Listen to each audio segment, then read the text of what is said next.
పిల్లలకు ఉద్యోగాలు ఇచ్చింది కేసీఆర్ గారు, బీఆర్ఎస్. మీరు వచ్చిన అప్పుడు కేసీఆర్ గారు ఉన్నప్పుడు నెల నెల మెడికల్ ఇన్వాలిడేషన్ ఉండేది, ఎగ్జామినేషన్ ఉండేది, మెడికల్ బోర్డు మీటింగ్ పెట్టేది. కానీ కాంగ్రెస్ వచ్చినాక ఆ బోర్డు మీటింగ్లు అంతా కూడా 2-3 అయినాయి.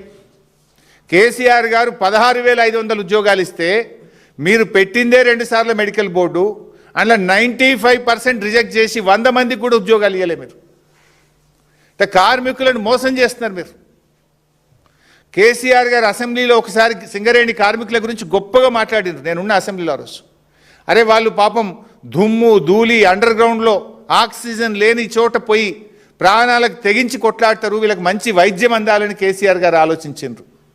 కాంగ్రెస్ వచ్చినాక ఇవాళ అపోలో ఆసుపత్రిలో కానీ, స్టార్ ఆసుపత్రిలో కానీ, యశోదాలో కానీ, కిమ్స్లో వైద్యం బంద్ అయిపోయింది సింగరేణి కార్మికులకు. వాళ్ళకి ఏమంటారు, ఎంపానల్మెంట్ తీసేసిండ్రు. ఇప్పుడు నిమ్స్కు పోండి లేకపోతే ఉస్మానియాకు పోండి అంటుండ్రు. అసలు సింగరేణి ఇలా కార్మికుల కష్టం, కార్మికుల చెమట చుక్కల్లో నుంచి సింగరేణి కదా ఉద్భవించింది. ఆ కార్మికులకు ప్రాణాలకు తెగించి సింగరేణి కోసం పనిచేసే కార్మికులకు వైద్యాన్ని కూడా దూరం చేసిన ప్రభుత్వం ఈ కాంగ్రెస్ ప్రభుత్వం. అరే కొన్ని వేల మందికి కేసీఆర్ గారు ప్లాట్లు ఇచ్చింది, సింగరేణి ప్లాట్లు ఇచ్చి రెగ్యులరైజ్ చేసి వాళ్ళని ఒక ఇంటి వాళ్ళుగా కేసీఆర్ గారు చేస్తే 2 ఏళ్లలో కాంగ్రెస్ ప్రభుత్వం ఒక్క ప్లాట్ అన్ని ఇచ్చిందా? ఒక్కరికన్నా సర్టిఫికేట్ ఇచ్చిందా? అసలు బోనస్, ఇప్పుడు కార్మికులకు బోనస్లో కోతబెట్టి నీ భోగాల కోసం, నీ ఫుట్బాల్ షోకుల కోసం ఇవాళ సింగరేణి డబ్బులు ఖర్చు పెడుతున్నావు రేవంత్ రెడ్డి. కార్మికుల బోనస్లో కోతబెట్టినావు. సింగరేణి అభివృద్ధి పేరిట పక్కకు పెట్టిన 6,000 కోట్ల లెక్క సంగతి కూడా త్వరలో బయట పెడతాం. ఒక్కొక్క సంవత్సరం 6,394 కోట్లు సింగరేణికి ప్రాఫిట్ వస్తే కేవలం 2,360 కోట్లు మాత్రమే ప్రాఫిట్ చూపించి దాంట్లోనే వాటా ఇచ్చినావు. నువ్వు ఏమనంటే పెట్టుబడి పెడతాను, పెట్టుబడి పెట్టింది లేదు, సింగరేణి వృద్ధి జరిగింది లేదు. అంటే కార్మికులకు బోనస్లో మోసం, వైద్యంలో దగ, మెడికల్ ఇన్వాలిడేషన్ డిపెండెంట్ ఉద్యోగాల్లో దగ, కార్మికులకు ఇంటి స్థలాలు ఇవ్వడంలో దగ. మీరు మాత్రం సింగరేణి డబ్బును ఇష్టం ఉన్నట్టుగా సైట్ విజిట్ సర్టిఫికెట్లు పెట్టి 100,000 కోట్ల రూపాయల కుంభకోణాలకు మీరు పాల్పడతా ఉన్నారు.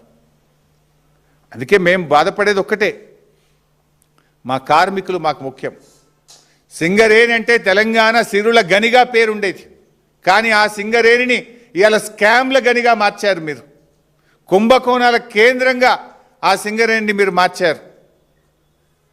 ఆనాటి యూపీఏ ప్రభుత్వం కోల్గేట్ స్కామ్ చేసింది, మరి నేటి మన కాంగ్రెస్ ప్రభుత్వం సింగరేణి కోల్ స్కామ్ పాల్పడ్డది. ఆనాటి బొగ్గు స్కామ్తోనే దేశంలో కాంగ్రెస్ ప్రభుత్వం పడిపోయింది. ఈ బొగ్గు స్కామ్తో ఈ రాష్ట్రంలో కాంగ్రెస్ పతనం ప్రారంభమైందని చెప్పి నేను చెప్పదలుచుకున్నా. ఇలా సింగరేణి కార్మికులు ఉద్యమంలో ప్రాణాలకు తెగించి కొట్లాడారు. వాళ్ళు సమ్మె చేస్తే బొగ్గు ఉత్పత్తి నిలిచిపోయింది. ఆ రోజు కేంద్ర ప్రభుత్వం దిగొచ్చింది, ఎన్టీపీసీకి బొగ్గు సరఫరా ఆగిపోతే విద్యుత్ ఆగిపోతుందనే ఒత్తిడి కేంద్రం మీద పెంచడంలో, తెలంగాణ సాధనలో సింగరేణి కార్మికుల కష్టం ఉన్నది, పోరాటం ఉన్నది. ఇలా ఆ కార్మికుల కడుపు కొడుతున్నావు నువ్వు, ఆ కార్మికుల నోరు కొడుతున్నావు, ఆ కార్మికుల చెమట చుక్కలను అవినీతిగా మార్చి మీరు కోట్ల రూపాయలు కొల్లగొడుతున్నారు. అది మా బాధ.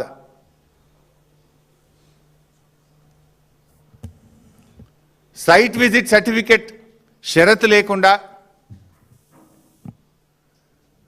టెండర్ మీ కాంగ్రెస్ హయాంలో జరిగితే మైనస్ పోయింది. వెంటనే 3 నెలలకు సైట్ విజిట్ సర్టిఫికెట్తో టెండర్ జరిగితే ప్లస్ టెండర్లు అయినాయి.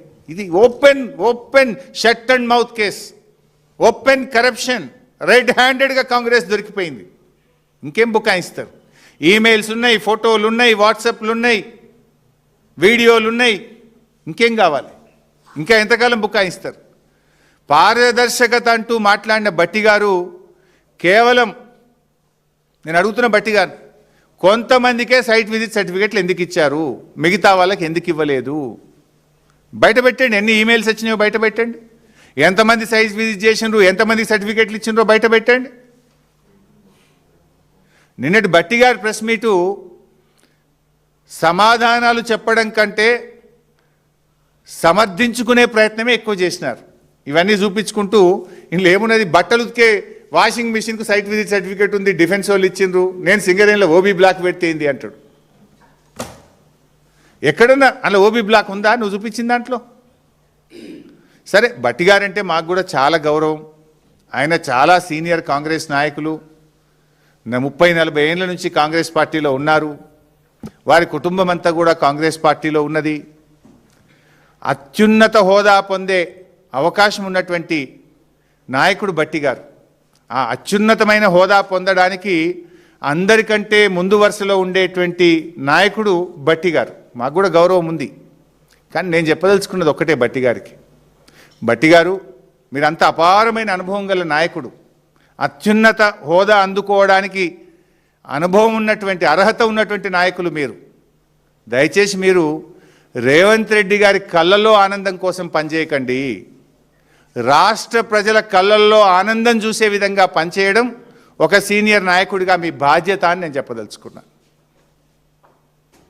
అందుకే మీ కాంగ్రెస్ పాలనలో జరిగిన బొగ్గు స్కామ్లో ఒక సిట్టింగ్ జడ్జి చేత, సుప్రీంకోర్టు, హైకోర్టు సిట్టింగ్ జడ్జి చేత లేదా సిబిఐ చేత విచారణ జరపాలని చెప్పి నేను డిమాండ్ చేస్తూ ఉన్నా.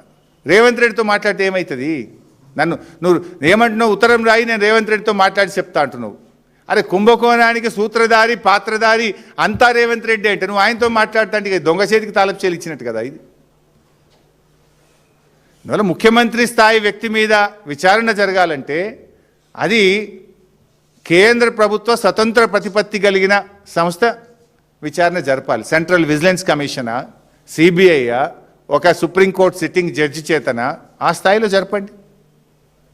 అందుకే నేను కేంద్ర మంత్రి గారికి లేఖ రాశాను. సరే, ఇంకా కొన్ని విషయాలు ఉన్నాయి, నేను మళ్ళీ నెక్స్ట్ రౌండ్లో చెప్తే ఇలా ఎక్కువైతున్నాయి.